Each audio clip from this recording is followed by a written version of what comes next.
Okay, so welcome everyone to this presentation on Jupiter's transit in Capricorn.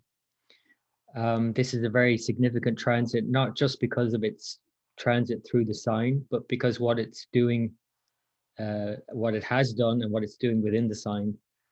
And the fact that it's moving in and out 3 times. It's not that unusual. It's a little more unusual though. Jupiter normally spends 1 year in a sign. It just moves into a sign for 1 year and then moves out, and that's it for 12 years. So it's a 12-year cycle. But this year, it's moving in and out 3 times. It's already moved in once, and this is now just the second time. It just moved in a couple of days ago on the 20th of November. So it'll move in a third time on September 14th next year. I'll go through the dates with you in a while. So it's kind of spread out over 2 years, really, instead of the usual 1 year.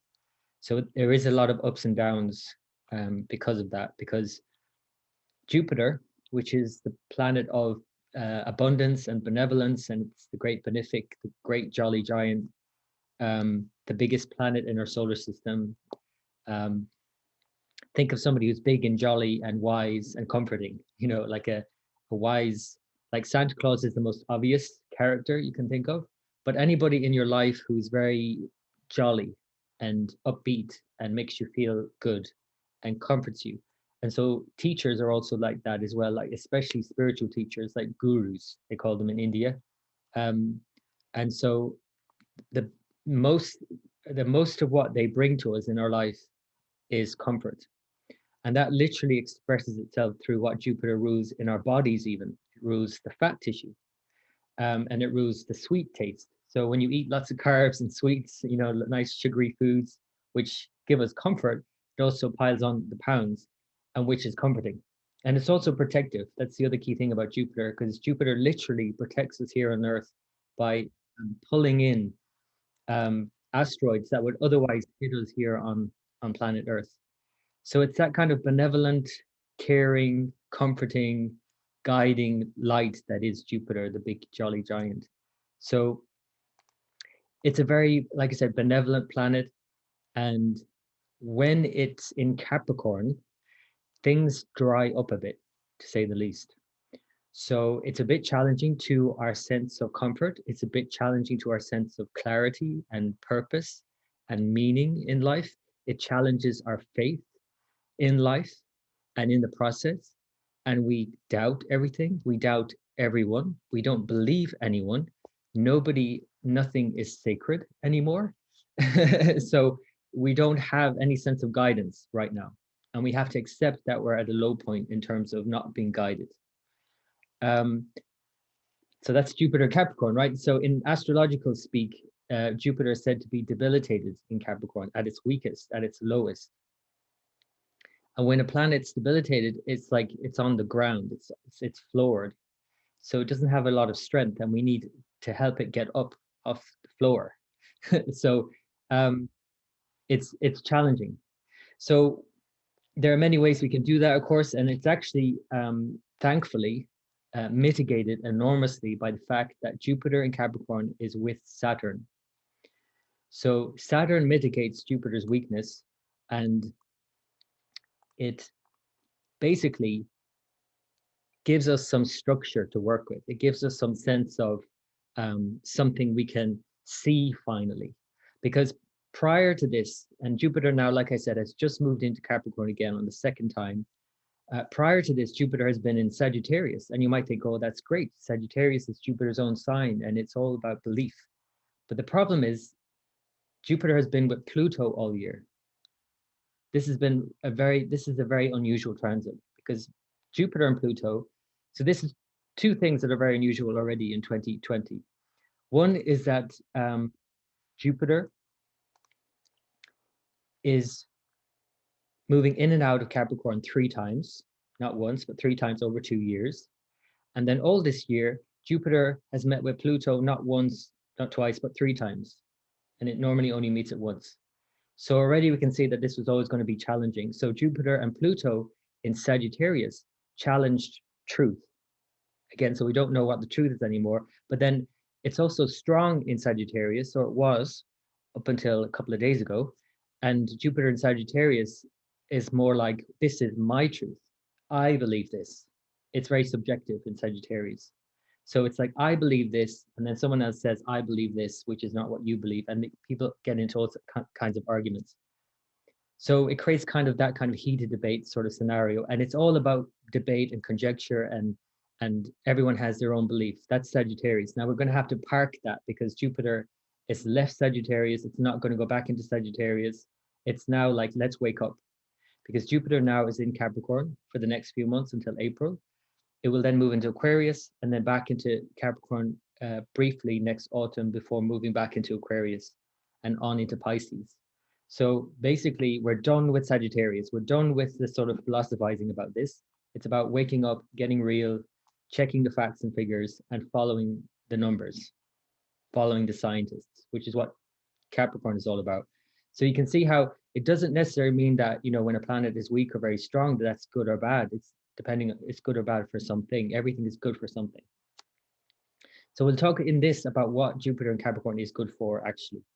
I have this image here where you can see that this is Gajendra, which I'll talk about in a while. It's, you know, you can think of this as Jupiter, and he's offering this flower up to God. In this case, we could see that God in this case is coming in the form of a cure. So, because at this time as well, we have Jupiter in a trine to Rahu, the north node of the moon, in the sign ruled by Soma, the god Soma. Because, like India, you have to be familiar with this, deifies everything. So even a Soma, like an elixir of life, becomes God. So this cure is in a trine to Jupiter in this state in Capricorn. So we're now literally like stuck down here in Capricorn with a sense of we're like at our lowest, but even at our lowest, we're like looking for that cure. This is what's going to save us. Somebody come and save us, right? In this case, whether it's a vaccine or whatever you want to look at that as, I mean, most obvious example is the vaccine. And so this trine to Jupiter and Rahu is what's going to uplift many things and a lot of people out of what would otherwise have been a really dire situation. And then again, because Saturn is with Jupiter, that's also mitigating it enormously. So this is why, and I did a recent podcast with Barry Rosen. You might want to check it out because we talked all about this phenomenon here. Barry Rosen is more familiar with the stock markets and all of that because he's a financial astrologer. So I asked him on for that reason, because Jupiter and Capricorn is all about finances and recessions and economies and all that.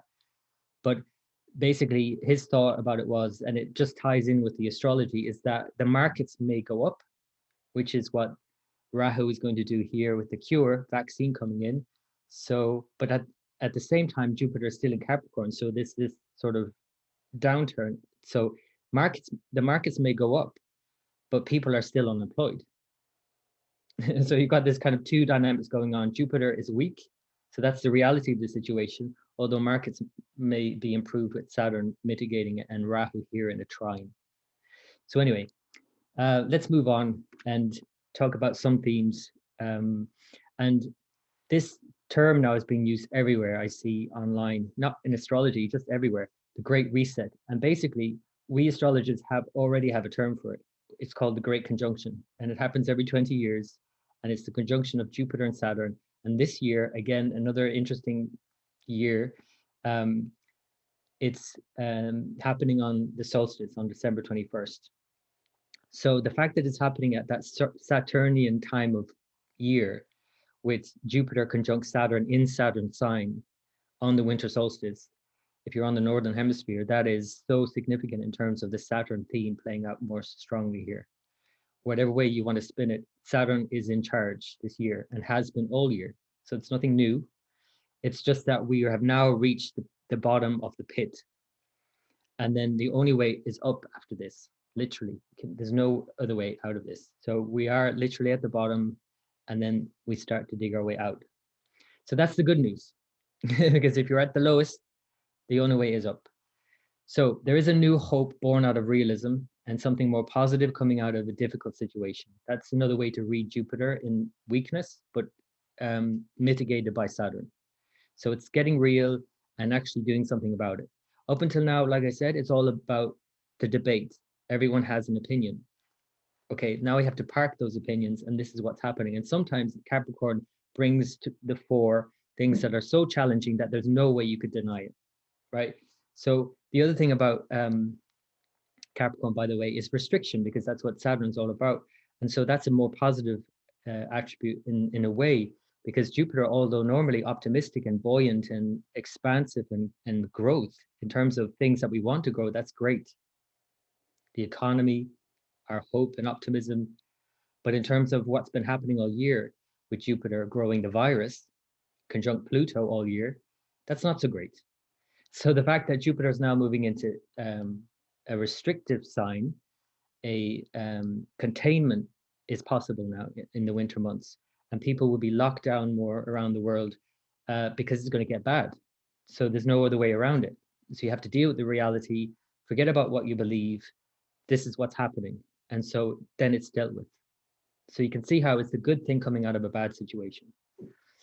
So there is what's possible here is an attentive optimism and a realistic goal, and obviously further restrictions. As I said, markets may improve because of vaccines being released next year, but challenges continue for the economy and recession for a while. You know, this is going to go on for a while, and it has been the case every single time. I'll go through dates with you, that every single time Jupiter moves into Capricorn, there is a recession or some sort of downturn. It's every 12 years. It's not unusual. But when you have it together with all the other things that's been happening this year, it's unavoidable. So being mindful of being overly optimistic is also necessary, because the other thing can happen when you have Jupiter and Capricorn is that, and any planet that's weak, there's a tendency to overcompensate and to imagine the opposite. So for example, if someone has their moon in Scorpio, instead of feeling low, they might make themselves feel so great, like their moon is in Taurus, and indulge the senses and avoid how they're really feeling. So just don't feel bad at any cost, right? So likewise with Jupiter and Capricorn, if your morale is so low, but you don't want to deal with it, you might overcompensate and almost be overly optimistic and pretend everything is rosy. So when I show you a couple of charts, you'll see one chart in particular that highlights that. So basically, we could end up being very unrealistic as an overcompensation. So morale is going to continue to be challenged until April, until Jupiter makes it out of Capricorn, one way or the other. Now, there is a special transit from Christmas, December 23rd to January 6th, so all over the Christmas New Year period. Jupiter is in a very strong position in division in the sign Capricorn. It's called Abhijit Nakshatra. Basically, it's a very auspicious lunar mansion. It's a very high up lunar mansion. It's the star Vega, very high up from the ecliptic, but it's a very auspicious one. And it creates a hidden strength, even though there are the apparent weaknesses. So let's move on. The dates are Jupiter and Capricorn. It was already here between March 30th and June 30th this year, conjunct Pluto during that time as well in April. So that was the first sting. That was the first downturn, and you know, we really felt that. Now this is the main one because it's the longest one, November 20th this year until April 5th next year. So it's going to be a bit of a tough winter for many people, and this is the kind of the hump. We need to get over this one. The next one is so brief, and it's actually mitigated by the fact that Jupiter will be backtracking into Capricorn from September 14th. So initially it's actually, you know, it's mitigating it because it's moving backwards. So it's actually a stronger situation there. But it stays there until November 20th next year. So actually won't be for another year that it's done completely with Capricorn. That period then in April or in autumn next year might be more like a kind of final jolt or some kind of shaky period, but it won't be a full on like this winter. So really it's just this winter we need to get through in terms of this transit. I put down here in 12 years, again, remember it's every 12 years Jupiter comes back again to Capricorn. And I just wanted to highlight in 12 years time just to give you some perspective and not to get lost in just, you know, what's happening right now, because everything comes to a head, but then there's always something leading on. And this is certainly leading on because March, August 2032, and then October to March the following year, 33. So 2032 and 2033, it's spread over again 2 years at that time. And that's when Pluto, which is just about to arrive back into Capricorn also the end of this year, will have gone through halfway through Capricorn. And that will really show what, they're already calling now the WEF, are calling the fourth industrial revolution. So we're now starting really going into that big change that is going to happen over the next 20 years. And halfway through this, we're going to have another financial jolt.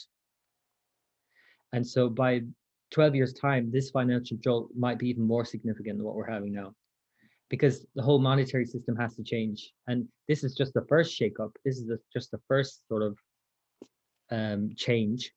And this could be even bigger change, as well as the fact that at that time, Jupiter will oppose Saturn and Uranus in Gemini. So there's a whole, as soon as Uranus goes into Gemini 2030, there's going to be a whole change in how we're going to, like, how economies are run, how we spend money, how it's probably going to be all cashless and all of that, I guess. I don't know.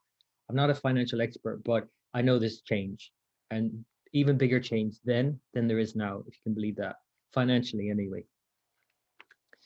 So, okay, I want to move on from the economy though, because it's not really one of my areas of interest. I just go on about it, but I know it is important though at the same time, because that's what Jupiter is. It's like, it's abundance of all kinds, and money is part of that, feeling wealthy in all aspects, not just money.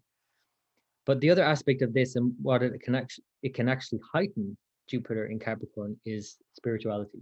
Because when you're at your lowest, that's usually when you look for God. So it's this surrender to God. And I'll show you this picture now that really highlights this more than anything. So Jupiter represents what we believe, whether you call it religion or not. Everyone has a set of beliefs. Everyone has Jupiter somewhere in their chart. Jupiter is literally God in the chart. So wherever you have Jupiter shows how you approach your beliefs. And some people are perhaps more stoic than others. Some people believe in certain things other than a traditional God, but everybody has a belief in something.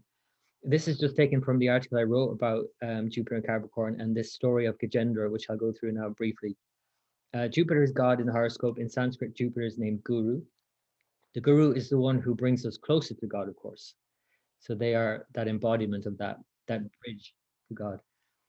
But God may not be a bearded man in the clouds for you. It may be an abstract idea or concept of unity, of goodness, a cosmic order. And this is why there's such a breakdown of order now as well with Jupiter weak, because Jupiter represents coherence and congruence, and everything is held together. Jupiter is literally like the glue that holds everything together. And when that's weak, everything falls apart. Society is just ripped apart when it's weak. So I'm not exaggerating this. This is what's happening. And while those with Jupiter and Capricorn may be a little skeptical of the mention of a divine power, even they will have a set of beliefs that govern and give order to their lives. Everybody has, even if it's science. So a scientist believes in whatever process and the way they go about science, right? And double-blind studies and blah, blah, blah, blah. That is basically their set of beliefs that they follow. Everyone has a religion in the truest sense of the word. So although Jupiter's transit in Capricorn represents a challenge to be able to see it, there is a hidden depth of meaning and, yes, a divine order. So this is what Jupiter is more than anything. And again, God is just one name. You can call it whatever you like.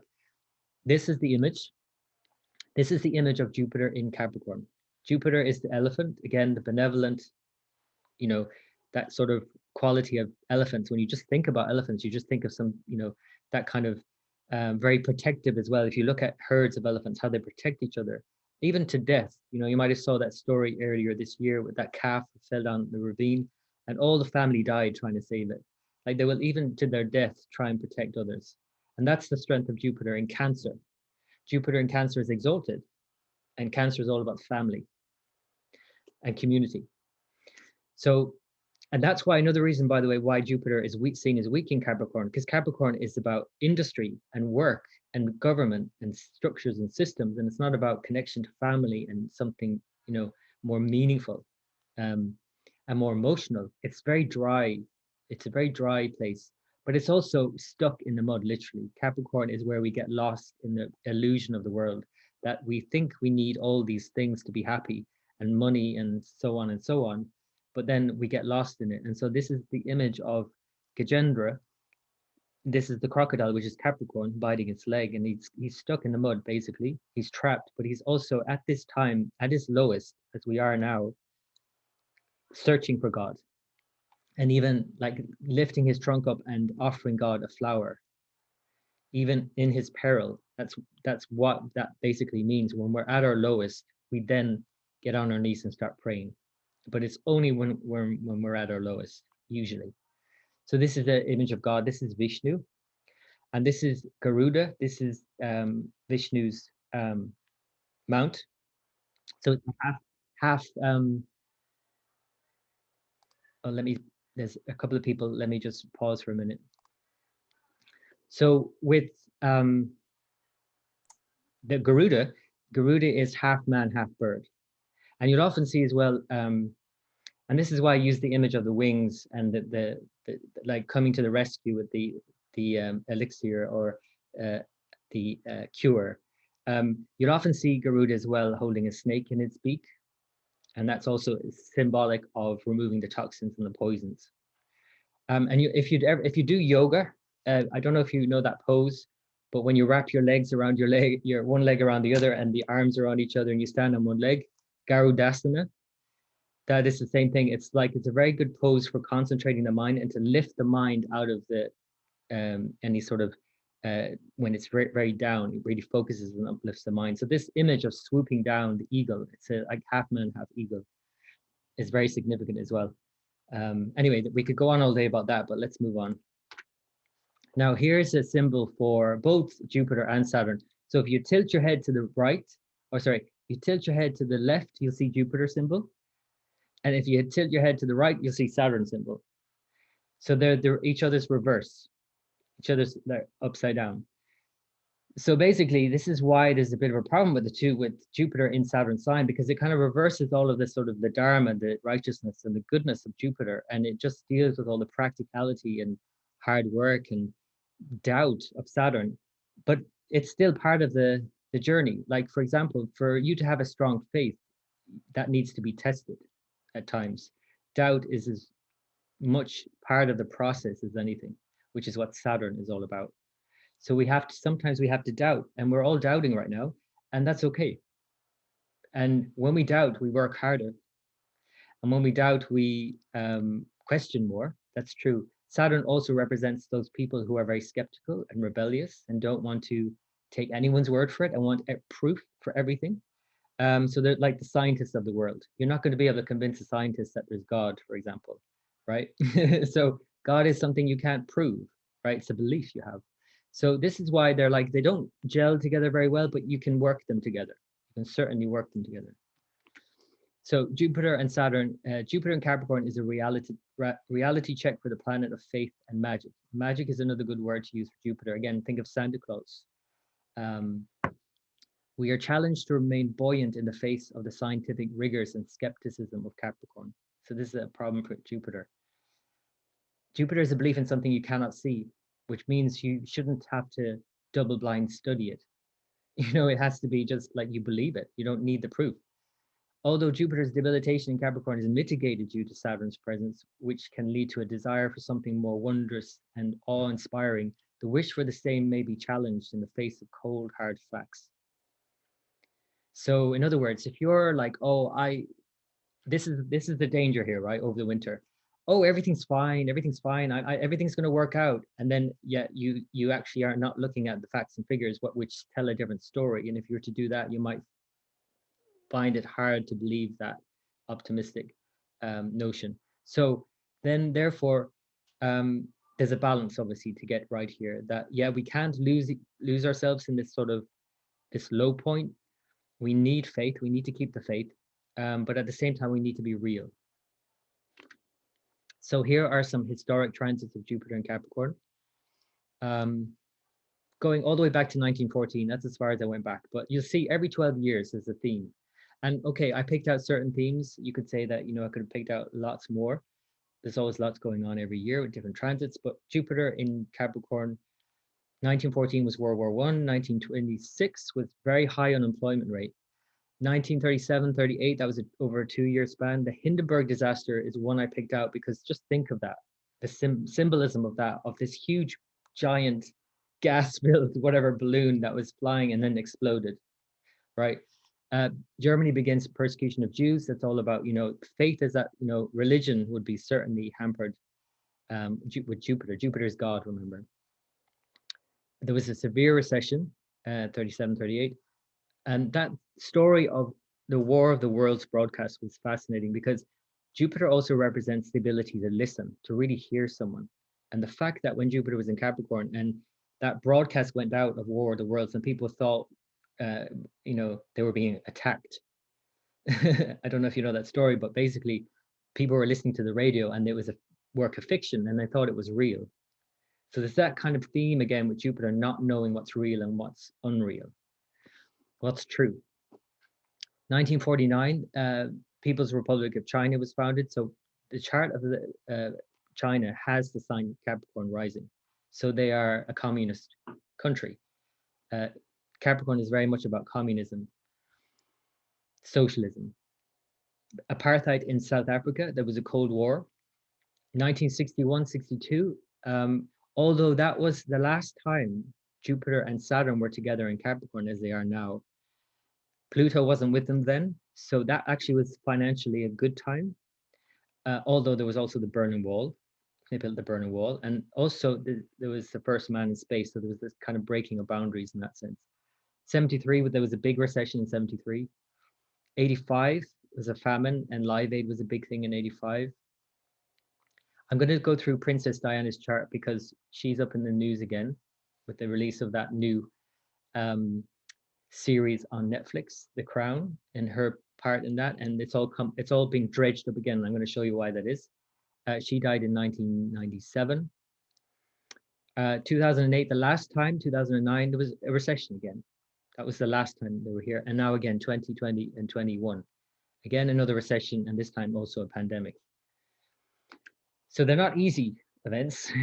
They challenge us and they challenge our faith, in other words. So the other thing we could do with our faith, though, is place it in science and in numbers and just listen to the scientists, which may seem cold and detached. Because if you hear scientists talk about numbers and herd immunity and so many people, well, people will die, but we have to think about the whole world, the whole population. It's quite cold and detached, which is what Saturn's all about. It's not about feelings at all. So decisions are made, which is all about Jupiter, for the greater good, which is about Saturn. And so it can be this kind of black or white thinking with scientists where they just say, well, this is the way it is and that's it. There's no skirting around this. You have to just look at and face the facts. Ethics and morals at a low ebb,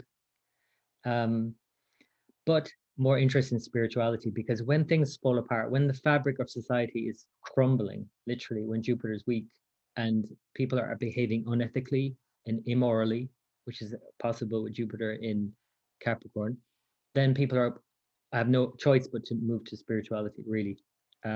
Otherwise, we're completely lost. We wouldn't get out of bed in the morning, basically. The reason why the ethical thing is, well, of course, there's the science things, which, there's whole ethics there and politics, all of that. But when you think of the conundrums that this situation is bringing up ethically and will bring up all next year and for years, I'm sure, when you think about like countries, some countries hoarding the vaccine and some countries not getting the vaccine, all these kind of issues, who gets it and who gets it first and who gets treated first. Think about all these ethical issues that have been thrown up over the last year or last few months. Truth is another big one, which we may lack clarity or know what is the right thing to do. When Jupiter's weak, we don't know what the right path is, and nobody knows, and don't think anyone does, because nobody does, really. When Jupiter is very strong, somebody has an innate knowing of what's right in every single moment, when that Jupiter is very strong. When it's weak, we don't know, we question. Again, that's Saturn's role, to doubt and to question everything. So I'll give you a couple of charts. Barack Obama and Princess Diana both have this combination of Jupiter and Saturn in Capricorn. And they're both in the news again, coincidentally, or not for an astrologer anyway. So Barack Obama's back in the news. He's got a new book out and he's been a big part and role in getting Biden elected. And actually, this was predicted by uh, um, Ehsan Kassani. He's a Persian astrologer. He wrote an article in last year's or this year's Timeline Astrology magazine, and he mentioned that Barack Obama would play a role in the election. So he predicted correctly that he would come back in a way and be a part of it. So, and you can see clearly, this is a South Indian chart. He is the sign Capricorn itself rising, and he has Jupiter and Saturn in there. So he was born in 1961, that time when they were in here. So he's kind of displaying the best of both worlds in many ways. Barack Obama has kind of the best of both worlds going on. He has the kind of stoic nature of Saturn, very powerful Saturn in his first house. So he's that kind of stoic. He's very thin and he's very Saturn-like in many ways. But he has that kind of upbeat kind of nature of Jupiter too. He's quite bubbly and chatty and you know, well, we could talk more about that, but that could be an overcompensation as well because Jupiter is weak here, although mitigated by Saturn. So he might be overly optimistic at times. I mean, his whole campaign was about new hope. I can't remember, is it called New Hope or whatever? He used the word hope in his campaign when he was elected. So you can quite clearly see that in his character, really, and it's no surprise to see him come back again. So what I'm saying here, and the reason I'm mentioning this chart and Princess Diana's chart, is because it's so different for everybody. We can just talk all night about generally what's it like to have Jupiter and Saturn in Capricorn and keep talking about generalities. But until you know your chart and how is it affecting you personally, you're not going to be able to apply it in a relevant way. So for someone with Capricorn rising, actually, this could be quite positive, right? Like Barack Obama. But for someone like Princess Diana, this is not so easy. Okay, she had Scorpio rising, pardon me, and this places Jupiter and Saturn in the third sign. So there are some positives and negatives about this. One of the positives is Saturn in the third. Generally, that would be good. You'd say that's a good position. They're both retrograde, you know. But if you see with Obama, same thing, both retrograde, which means they look like they're moving backwards, even stronger. So they're even stronger in her chart. But having a very strong Saturn doesn't mean that's easy, and it wasn't easy on her. And in relation to what Jupiter represents in particular. And what is Jupiter in her chart? It rules Sagittarius and Pisces, second and fifth signs of her chart. And this is, well, the most obvious expression of this, if you watched The Crown, the series recently, or any episodes of that, the main thing it seemed to point out about her was her bulimia, how she coped with stress with her bulimia. So second sign is all about diet, food. Fifth sign is all about creative expression.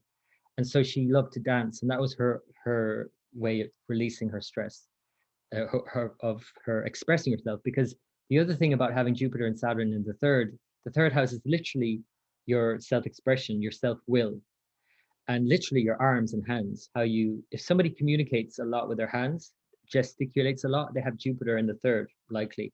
So she had that. And it's interesting in the episode that they show, I think it was her grandmother teaching her some etiquette and how she would perform in public, literally tied. I don't know if this has happened. Of course, this is all probably just part of the drama. I don't know. But she literally tied a rope around her arms to her body so that she wouldn't use her arms to express herself because they thought it was unladylike or whatever.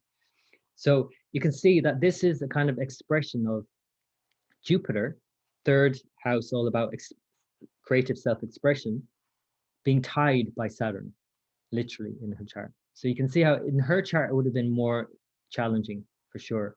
She wasn't able to express herself fully. Whereas Barack Obama, it's just a lot stronger position in both instances. Both Saturn and Jupiter in the first house are just a much better position. So again, you have to look at where it is in your chart, what it represents in your chart, what's it affecting in your life, and all the themes that I've mentioned about Jupiter and Saturn, how this kind of buoyancy and sort of reservedness and the kind of weighing down of that buoyancy could affect you, because it's going to affect everybody differently. And some people it will affect it in a very positive way. Some people it might be less positive. So some remedial measures you could think about doing. These are just a few thoughts I have. It's not like an extensive list or anything, but keep the faith is one thing, because you know the timing of it now, and so it lifts in April. Remember that.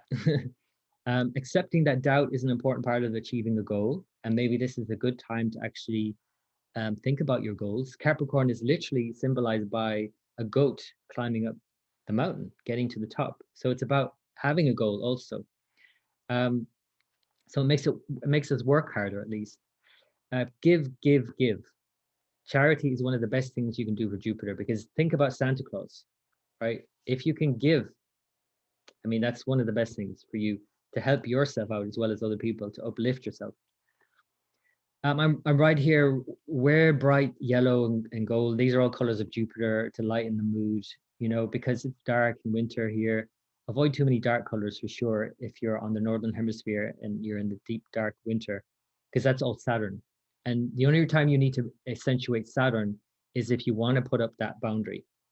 And black is, doesn't absorb any color. So that's why you see people who work with the public wearing black a lot.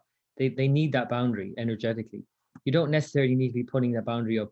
We're already boundaried this year. There's no need to put in more Saturn. Allow some release during the winter and over the holidays. You might be familiar with this Saturnale, I think it was pronounced, was a Roman festival. This basically predates Christmas. So this is when everyone went crazy. This was usually earlier than Christmas than we have now. This was leading up to the winter solstice. There was a lot of debauchery and merriment, a lot of drinking, and no one was, everyone, no matter if you're a servant or a king, everyone was treated as equal. This is another thing about Saturn. Saturn usually represents servants and the hard workers and the people doing the hard graft. This is when they're allowed to break out of that mold and sing and dance and drink along with the kings and the courtiers and all of that. So basically, it's a time to kind of let loose as well, obviously, responsibly. Maybe you have to do it like distance wise in terms of it being just at home. I don't know, a lot of online stuff going on these days, but it is necessary to go a bit crazy, because if you don't go a bit crazy, you're going to go crazy. So another antidote for Saturn, because Saturn is such a heavy planet this year. It's like it's the strongest planet and has been all year. Another thing you could do for Saturn is to antidote it with the sun. And the sun is all about rhythm and exercise, dancing, and music. So that's the kind of festivities that come in there.